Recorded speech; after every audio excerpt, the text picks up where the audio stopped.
तुमने क्या शिकायतें की है मेरे अहमद से मेरी? शिकायत? मैंने नहीं तो मानी।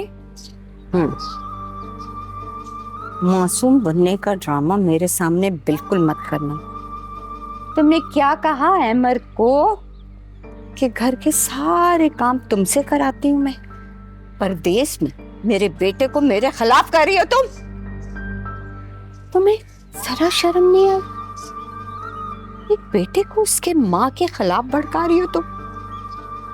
नहीं ममानी, मैंने अमर से ऐसा कुछ नहीं कहा। जरूर आपको सुनने में गलतफहमी होगी। क्या सोच रहा होगा अमर कि कितनी जालिम माँ है कि उसकी बीवी के साथ ऐसा सलूक कर रही है? ममानी, मैंने कुछ नहीं कहा अमर से। अपनी गंदी जबान से मेरे बेटे का नाम लेने की जरूरत नहीं है तुम्हें। तुम डायन हो,